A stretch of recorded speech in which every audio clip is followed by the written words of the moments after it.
ജയ് ശ്രീറാം. ആ ഒരു വാക്ക് ഇന്ന് ഒരുപാട് പേരിൽ സന്തോഷമുണ്ടാക്കുന്നുണ്ട്, ഒരുപാട് പേരിൽ വെറുപ്പുമുണ്ടാക്കുന്നുണ്ട്. ഏതാനും വർഷങ്ങൾക്ക് മുമ്പും സുപ്രഭാതം എന്നതുപോലെ സമാധാനത്തോടുകൂടി പലരും ഉപയോഗിച്ചിരുന്ന ഒരു വാക്കായിരുന്നു അത്. അതെനിക്ക് വ്യക്തിപരമായും അറിയാവുന്ന വിഷയമാണ്.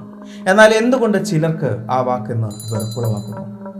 അത് ആ വാക്കിന്റെ കുഴപ്പമാണോ, അതോ അത് കേൾക്കുന്നവരുടെ കുഴപ്പമാണോ, അതോ ആ വാക്കിനെ ചുറ്റിപ്പറ്റിയുള്ള ചില തെറ്റിദ്ധാരണകളുടെ കുഴപ്പമാണോ? നമ്മുടെ രാമായണത്തിന് പുരാണത്തിനും ഉപരി ചില ചരിത്രങ്ങളുണ്ട്, അധികമാരും ചർച്ച ചെയ്യാത്ത ചില ചരിത്രങ്ങൾ. കേറിപ്പോരും ചങ്ങായിമാരെ, ബേപ്പൂർ സുൽത്താന്റെ ദുനിയാവിലേക്ക്.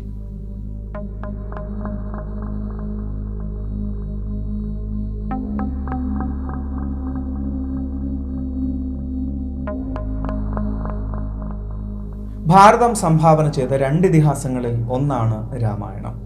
രാമായണം എന്ന വാക്കിന്റെ അർത്ഥം രാമന്റെ യാത്ര എന്നാണ്. അതിനേക്കാൾ മുമ്പ് മനസ്സിലാക്കേണ്ട മറ്റൊരു വാക്കാണ് ഇതിഹാസം. എന്താണ് ഇതിഹാസം എന്ന വാക്കിന്റെ അർത്ഥം? സംസ്കൃതത്തിൽ ഇതിഹാസം എന്ന വാക്കിന്റെ അർത്ഥം അങ്ങനെ സംഭവിച്ചു എന്നാണ്, അതായത് ചരിത്രം എന്ന്. ഹിന്ദുയിസത്തിൽ ഇതിഹാസം എന്ന വാക്കിലൂടെ ഉദ്ദേശിക്കുന്നത് ഭാരതത്തിന്റെ ചരിത്രം എന്നാണ്. രാമായണവും മഹാഭാരതവും ഭാരതത്തിന്റെ ചരിത്രമായാണ് പൂർവികരുടെ കാലം തൊട്ടേ കണക്കാക്കപ്പെടുന്നത്. കാലങ്ങൾക്ക് മുന്നേ രചിക്കപ്പെട്ട പല കൃതികളുണ്ട് എങ്കിലും അവയിൽ രാമായണവും മഹാഭാരതവും മാത്രം ഇതിഹാസങ്ങളായത് എന്തുകൊണ്ടായിരിക്കും? അവയിൽ പലതും തിരഞ്ഞെടുക്കപ്പെട്ടത് പുരാണങ്ങളായാണ്. ഇതിഹാസങ്ങളിൽ വിവരിച്ചിരിക്കുന്ന സ്ഥലങ്ങൾ, നദികൾ, സസ്യങ്ങൾ, സമാനമായ വസ്തുക്കൾ തുടങ്ങിയവ പലതിനും കൃത്യമായ തെളിവുകളുണ്ട്. അതുകൊണ്ട് തന്നെ പരമ്പരാഗതമായി കൈമാറി വന്ന പുരാണ കഥകളും യാഥാർത്ഥ്യങ്ങളും തമ്മിൽ വേർതിരിച്ചറിയാൻ ഇത്തരം വിശദീകരണങ്ങൾ പരമ്പരാഗത കാലം തൊട്ട് തന്നെ ഉപയോഗിച്ചിരുന്നു എന്ന് മനസ്സിലാക്കാം. ഏതാനും വീഡിയോകൾക്ക് മുമ്പ് നമ്മൾ അതേക്കുറിച്ച് വിശദീകരിച്ചിട്ടുണ്ട്. അതായത് പുരാണ കഥകളിലും ഇതിഹാസങ്ങളിലും പറയുന്ന വസ്തുക്കളും സ്ഥലങ്ങളും യാഥാർത്ഥ്യമാണ് എന്നതിന്റെ തെളിവ് അതിൽ പറയുന്ന കഥ യാഥാർത്ഥ്യമാണ് എന്നതിന്റെ തെളിവാകുമോ എന്ന്. തുടക്കത്തിലെ പറയാം, ആരുടെയും വിശ്വാസങ്ങളെ തേജോവധം ചെയ്യുകയോ വ്രണപ്പെടുത്തുകയോ എൻ്റെ ഉദ്ദേശമല്ല. ഇതിനെ ഒരു വിശകലനമായി മാത്രം കണക്കാക്കിയാൽ മതി. രാമായണം ആദ്യത്തെ കാവ്യരൂപത്തിലുള്ള കൃതിയായാണ് വിശ്വസിക്കപ്പെടുന്നത്. അതുകൊണ്ട് തന്നെ അതിന് ആദിമകാവ്യം എന്നൊരു പേര് കൂടിയുണ്ട്. അതിൽ ധർമ്മത്തെ ചേർത്ത് പിടിക്കാൻ സിംഹാസനം പോലും വേണ്ട എന്ന് വെച്ച രാമനെയും ഭരതനെയും നമുക്ക് കാണാൻ സാധിക്കും. മഹത്തായ ധർമ്മ സംരക്ഷണം തന്നെയാണ് വാത്മീകി രാമായണം നമ്മോട് വിശദീകരിക്കുന്നത്. എന്നാൽ ചരിത്രകാരന്മാരുടെ അഭിപ്രായത്തിൽ ആദ്യമായി രാമകഥ വിശദീകരിക്കുന്നത് വാത്മീകി രാമായണത്തിലല്ല. വാത്മീകി രാമായണത്തിനു മുമ്പ് രാമകഥയെ ആസ്പദമാക്കി പല ആഖ്യാനങ്ങളും പ്രചാരത്തിലുണ്ടായിരുന്നു. വാത്മീകി രാമായണം എഴുതിയ സാഹചര്യത്തെക്കുറിച്ച് പുരാണങ്ങളിൽ വിശദീകരിച്ചത് നിങ്ങൾ കേട്ടിട്ടുണ്ടോ? ഒരിക്കൽ നാരദൻ വാത്മീകി മഹർഷിയുടെ ആശ്രമത്തിലെത്തിയിരുന്നു. അവിടെ വെച്ച് നാരദനാണ് ആദ്യമായി രാമകഥ വാത്മീകിയോട് വിശദീകരിക്കുന്നത്. കോ നസ്മിൻ സാമൃതം ലോകേ ഗുണവാൻ തത്ര വീര്യവാൻ. ലോകത്തിൽ ഗുണവും വീര്യവും പ്രൗഢിയും ക്ഷമയും ഒത്തുചേർന്ന ഒരു മനുഷ്യനുണ്ടോ എന്ന ചോദ്യം.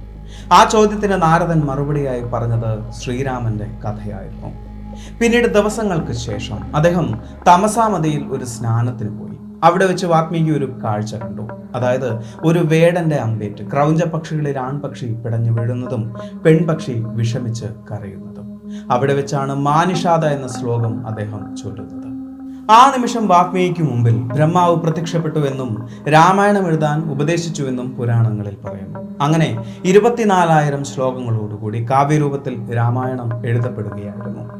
ബാലകാന്ഡം, അയോധ്യാകാന്ഡം, ആരണ്യകാന്ഡം, കിഷ്കിന്ധാകാന്ഡം, സുന്ദരകാന്ഡം, യുദ്ധകാന്ഡം, ഉത്തരാകാന്ഡം എന്നിങ്ങനെ 7 കാണ്ഡങ്ങളായി രാമായണം എഴുതപ്പെട്ടു. ഇതിൽ ബാലകാന്ഡവും ഉത്തരകാന്ഡവും വാത്മീകി എഴുതിയതല്ല എന്നും അത് പിന്നീട് എഴുതി ചേർത്തതാണ് എന്നും ഒരു വാദമുണ്ട്. ഇനി അങ്ങനെ എഴുതി ചേർത്തതാണ് എന്ന് തന്നെ ഇരിക്കട്ടെ, BC 1-ാം നൂറ്റാണ്ടിന് മുമ്പ് തന്നെ നമ്മൾ ഇന്ന് കാണുന്ന രാമായണം ഉണ്ടായിരുന്നു. അതിന് തെളിവായി പറയുന്നത് അന്നുണ്ടായിരുന്ന കാളിദാസൻ പോലും നമ്മൾ കണ്ട അതേ രാമായണം തന്നെയായിരുന്നു കണ്ടത് എന്നതാണ്. ഇത്രയും ഒരു പരിധി വരെയുള്ള ഭാരതീയർക്ക് അറിയാവുന്ന വിഷയങ്ങൾ തന്നെയാണ്. എന്നാൽ ഏത് കാലഘട്ടത്തിലായിരിക്കാം രാമായണം എഴുതപ്പെട്ടത്? അതേക്കുറിച്ച് കൃത്യമായ തെളിവുകളൊന്നും തന്നെ ഇന്ന് വരെ ലഭിച്ചിട്ടില്ല. പക്ഷെ അറിയാവുന്ന ഒരു വിഷയമുണ്ട്. മഹാഭാരതത്തിൽ രാമായണത്തെക്കുറിച്ച് വിശദീകരിച്ചിട്ടുണ്ട്. അതുകൊണ്ട് തന്നെ മഹാഭാരതം എഴുതപ്പെട്ട കാലഘട്ടത്തിന് മുമ്പേ ആയിരിക്കാം രാമായണം എഴുതപ്പെട്ടത് എന്നൊരു ധാരണ പണ്ട് കാലം മുതൽക്കേ ഉണ്ടായിരുന്നു. ചില ചരിത്രകാരന്മാരുടെ അഭിപ്രായത്തിൽ കോസല രാജ്യത്ത് പണ്ടുകാലം മുതൽക്ക് തന്നെ രാമന്റെ കഥയെ ആസ്പദമാക്കിയുള്ള പല നാടോടി പാട്ടുകളുണ്ടായിരുന്നു. അവ ശേഖരിച്ചായിരിക്കാം രാമായണം എഴുതപ്പെട്ടത് എന്നാണ് അവരുടെ വാദം. അതായത് നാരദനും ബ്രഹ്മാവുമെല്ലാം പുരാണങ്ങളുടെ ഭാഗമാണ്, ഒരിക്കലും ചരിത്രത്തിന്റെ ഭാഗമല്ല. അതുകൊണ്ട് തന്നെ വാൽമീകി ഇത്തരം നാടോടി പാട്ടുകൾ ശേഖരിച്ചായിരിക്കാം രാമായണം എന്ന കാവ്യം എഴുതിയത് എന്നാണ് ചില ചരിത്രകാരന്മാരുടെ വാദം. HT സങ്കല്യ എന്ന സംസ്കൃത പണ്ഡിതനായ ചരിത്രകാരന്റെ അഭിപ്രായവും ഇതുതന്നെയാണ്. അദ്ദേഹത്തിന്റെ അനുമാനത്തിൽ ഏതാണ്ട് 3-ാം നൂറ്റാണ്ടിന്റെ അവസാനത്തോടു കൂടിയാകാം രാമായണം രചിച്ചിട്ടുള്ളത്. കാവ്യത്തിലുള്ള വെള്ളി, ഇരുമ്പ്, വീഞ്ഞ്, ആന തുടങ്ങിയ വിശദീകരണങ്ങളിലൂടെയാണ് അദ്ദേഹം ഈ നിഗമനത്തിലേക്ക് എത്തിയത്. രാമായണത്തിൽ ദക്ഷിണ ഭാരതത്തെക്കുറിച്ച്, അതായത് നമ്മുടെ നാടിനെ കുറിച്ച് കൊടും കാട് എന്നും അവിടെ ആദിവാസികളും വാനരന്മാരുമാണ് താമസിക്കുന്നത് എന്നുമാണ് വിശദീകരിക്കുന്നത്. എന്നാൽ മഹാഭാരതത്തിൽ അങ്ങനെയല്ല. ദക്ഷിണ ഭാരതത്തിലെ പല രാജ്യങ്ങളെക്കുറിച്ചും പാണ്ഡ്യരാജ്യങ്ങളെക്കുറിച്ചും വരെ വിശദീകരിക്കുന്നുണ്ട്. അതിനർത്ഥം മഹാഭാരതം എഴുതുന്നതിനും നൂറ്റാണ്ടുകൾക്ക് മുമ്പേ തന്നെ രചിക്കപ്പെട്ട ഒന്നാണ് രാമായണം എന്ന് തന്നെയാണ്. ക്രിസ്തുവിന് മുമ്പ് 5-ാം നൂറ്റാണ്ടിലായിരിക്കാം രാമായണത്തെ സംബന്ധിച്ചിട്ടുള്ള കഥകൾ സംഭവിച്ചത് എന്നാണ് ഇതുവരെ എത്തി നിൽക്കുന്ന നിഗമനം. അതിന് കാരണമായി പറയുന്നത് BC 480-കളിൽ രൂപീകരിക്കപ്പെട്ട പാടലിപുത്ര എന്ന നഗരം, അതായത് ഇന്നത്തെ പാറ്റ്ന. രാമകഥാ കേന്ദ്രത്തിന് തൊട്ടടുത്തായ ഈ ഒരു സ്ഥലത്തെക്കുറിച്ച് രാമായണത്തിൽ എവിടെയും പരാമർശിച്ചിട്ടില്ല. അതുകൊണ്ട് തന്നെയാണ് 480-ന് മുമ്പേ ആയിരിക്കാം രാമകഥ സംഭവിച്ചിട്ടുണ്ടാവുക എന്ന നിഗമനത്തിലേക്ക് എത്തിയത്. ഗുപ്തകാലത്ത് ഇതേക്കുറിച്ച് ഒരുപാട് അന്വേഷണങ്ങൾ നടന്നിരുന്നു. അങ്ങനെയാണ് പാടലിപുത്രയ്ക്കടുത്ത് എവിടെയെങ്കിലും ആയിരിക്കാം രാമകഥാ കേന്ദ്രം ഉണ്ടായിരിക്കുക എന്ന നിഗമനത്തിലേക്ക് അവരും എത്തിയത്. ഇതിൽ നിന്നെല്ലാം മനസ്സിലാക്കാൻ സാധിക്കുന്നത് ക്രിസ്തുവിന് മുമ്പ് 5-ാം നൂറ്റാണ്ടിലോ അതിനു മുമ്പോ ആയിരിക്കാം രാമായണ കഥ സംഭവിച്ചിട്ടുണ്ടാവുക. വാൽമീകി രാമായണത്തിൽ പറയുന്ന വാനരന്മാർ ആദിവാസികളാണ് എന്നാണ് ചില ചരിത്രകാരന്മാർ വിശദീകരിക്കുന്നത്. അവരെ കാണാൻ അങ്ങനെയുള്ളത് കൊണ്ടായിരിക്കാം അവരെ വാനരന്മാർ എന്ന് വിളിച്ചത് എന്നും അവർ വിശദീകരിക്കുന്നു. എന്നാൽ ജൈന രാമായണത്തിൽ മറ്റൊരു വാദമുണ്ട്. അവർ പറയുന്നു അന്നത്തെ കാട്ടുവാസികൾ ഉപയോഗിച്ചിരുന്ന കൊടിയിൽ കുരങ്ങനായിരുന്നത്രേ ചിഹ്നം, അതുകൊണ്ടായിരിക്കാം അവരെ വാനരന്മാർ എന്ന് വിളിച്ചത് എന്ന് ജൈന രാമായണത്തിൽ വിശദീകരിക്കുന്നു. ജൈന രാമായണമാണ് ചിലരെങ്കിലും അങ്ങനെ ചിന്തിച്ചിട്ടുണ്ടാകും. ഏതാണ്ട് ഒരു നൂറ്റാണ്ട് മുമ്പാണ് പാശ്ചാത്യ ലോകം രാമായണത്തെക്കുറിച്ച് അറിയുന്നതും അതേക്കുറിച്ച് കൂടുതൽ മനസ്സിലാക്കാൻ ശ്രമിക്കുന്നതും. അതേക്കുറിച്ച് അവർ പല പഠനങ്ങളും നടത്തിയിരുന്നു. അതിലൂടെ മനസ്സിലാക്കാൻ സാധിക്കുന്നത് രാമകഥ ഭാരതത്തിൽ മാത്രമല്ല, ഭാരതത്തെ ചുറ്റിപ്പറ്റി പല രാജ്യങ്ങളിലും രാമകഥ പരന്നിട്ടുണ്ട് എന്നാണ്.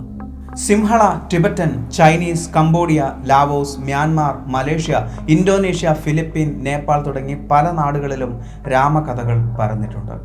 അവിടങ്ങളിൽ പറയപ്പെടുന്ന കഥകളിലെല്ലാം മറ്റ് പല പേരുകളിലും ഹനുമാനെയും ജാംബവാനെയും സുഗ്രീവനെയും ജടായുവിനെയും കേൾക്കാൻ സാധിക്കും.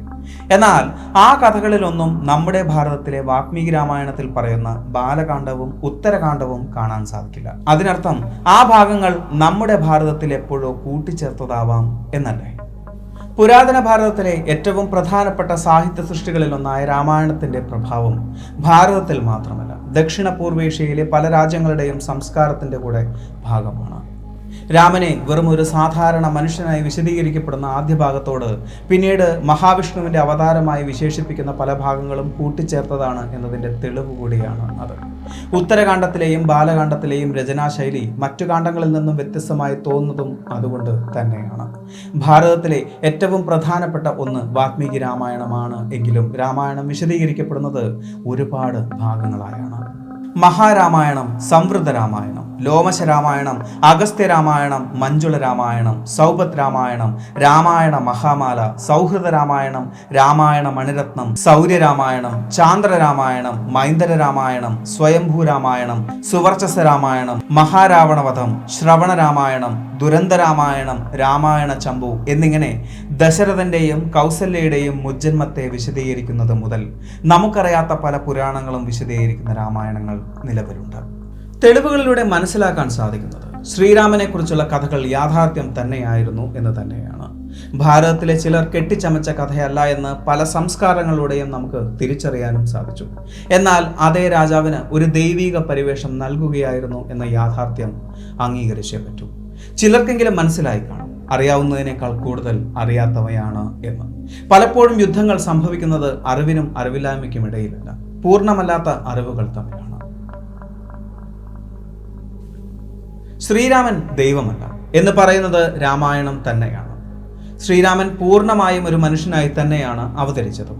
അതുകൊണ്ട് തന്നെയാണ് ബാലിയെ ഒളിഞ്ഞു നിന്ന് അമ്പെയ്തതും, രാമസേതു നിർമ്മിച്ച് ലങ്കയിലേക്ക് പോയതും, രാവണനെ നിഗ്രഹിക്കാൻ വാനരന്മാരുടെ സഹായം സ്വീകരിച്ചതും. ഞാനൊരു ദൈവമാണ് എന്നോ ദൈവത്തിന്റെ അവതാരമാണ് എന്നോ അദ്ദേഹം എവിടെയും പറയുന്നുമില്ല. ഇതെല്ലാം അറിയാവുന്നവർ തന്നെയാണ് ഭക്തിയോടുകൂടി അദ്ദേഹത്തെ ആരാധിക്കുന്നത്. സരയൂ നദിയിലേക്ക് നടന്നിറങ്ങുന്ന നിമിഷം വരെ അദ്ദേഹം പൂർണ്ണമായും ഒരു മനുഷ്യൻ തന്നെയായിരുന്നു എന്നറിയാവുന്നവർ. 1528 മുഗൾ ചക്രവർത്തിയായ ബാബറി മസ്ജിദ് പണിയുന്നത്. അതൊരു തരിശു ഭൂമിയിലായിരുന്നില്ല എന്നും അതിന് താഴെ ഒരു ക്ഷേത്രം ഉണ്ടായിരുന്നു എന്നതും കൃത്യമായ തെളിവുകളുള്ള വിഷയമാണ്. എന്നാൽ അതേ ചുറ്റിപ്പറ്റി 2 പരാമർശങ്ങളാണുള്ളത്. ഒന്ന്, ഉണ്ടായിരുന്ന ഒരു ക്ഷേത്രത്തെ തകർത്തുകൊണ്ടാണ് ബാബറി മസ്ജിദ് പണിഞ്ഞത് എന്നും, അതല്ല തകർന്നു പോയൊരു ക്ഷേത്രത്തോട് ചേർത്താണ് ബാബറി മസ്ജിദ് പണിയിച്ചത് എന്നും. ഇതിൽ ഇന്നതാണ് ശരിയെന്ന് ആർക്കും തന്നെ പറയാൻ സാധിക്കില്ല. കാരണം അതേക്കുറിച്ച് കൃത്യമായ തെളിവുകളൊന്നും തന്നെ കണ്ടെത്താൻ സാധിച്ചിട്ടില്ല. 1766 മുതൽ 71 വരെയുള്ള കാലഘട്ടത്തിൽ ഈ സ്ഥലം സന്ദർശിച്ച European Jesuit missionary Joseph T ഫെന്തലറിന്റെ ഒരു ട്രാവലോഗിൽ നിന്നാണ് രാമന്റെ ജന്മസ്ഥലവുമായുള്ള മസ്ജിദിന്റെ ബന്ധങ്ങളെക്കുറിച്ചുള്ള ഏറ്റവും പഴയ വിവരണം പുറത്തുവരുന്നത്. ഈ വിവരണം അനുസരിച്ച് ബാബറിന്റെ ആജ്ഞപ്രകാരം ഔറംഗസേബ് അല്ലെങ്കിൽ ബാബർ നേരിട്ട് രാംകോട്ട് കോട്ട തകർത്തു എന്നാണ് പറയപ്പെടുന്നത്. ഹിന്ദുക്കൾ രാമന്റെ ജന്മസ്ഥലമായി കണക്കാക്കിയ വീട് ഉൾപ്പെടെ അതിന്റെ സ്ഥാനത്ത് ഒരു മസ്ജിദ് നിർമ്മിക്കുകയും ചെയ്തു.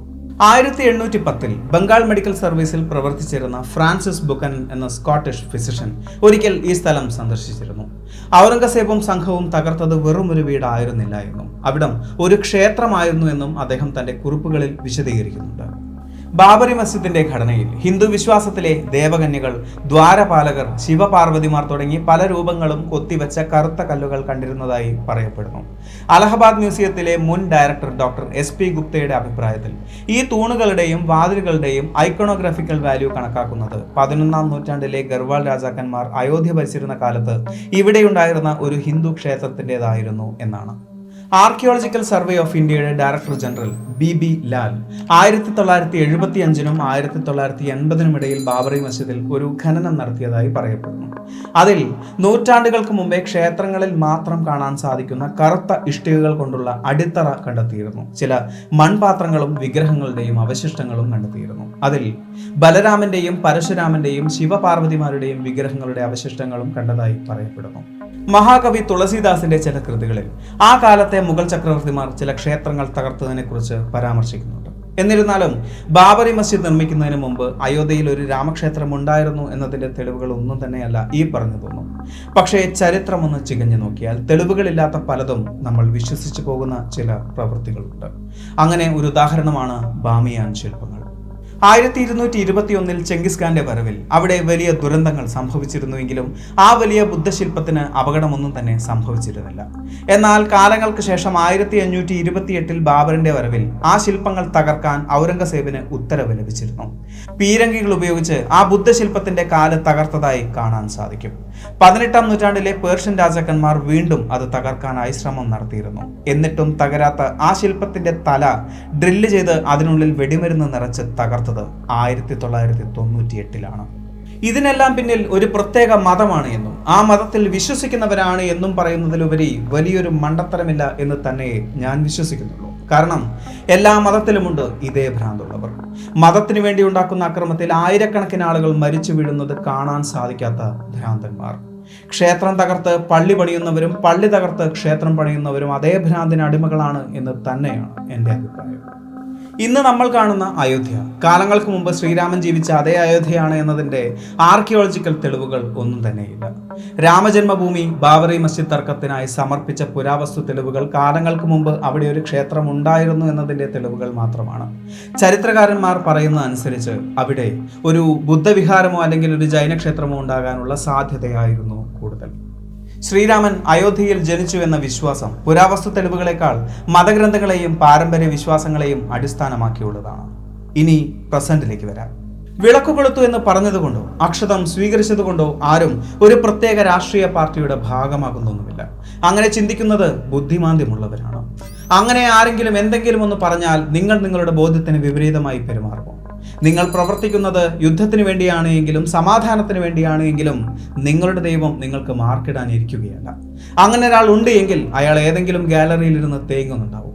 നിങ്ങളെ ഓർത്ത്. ഈ ഒരു വീഡിയോ നിങ്ങൾക്ക് ഇഷ്ടമായി എന്ന് വിചാരിക്കുന്നു. സുൽത്താൻ എപ്പോഴും പറയുന്നത് പോലെ സബ്സ്ക്രൈബുകൾ കൂമ്പാരമാകുമ്പോൾ പരിപാടി ഗംഭീരമാവും. അതുകൊണ്ട് സബ്സ്ക്രൈബ് ചെയ്യുക. അടുത്ത വീഡിയോയ്ക്ക് വേണ്ടി കാത്തിരിക്കുക. അതുവരെ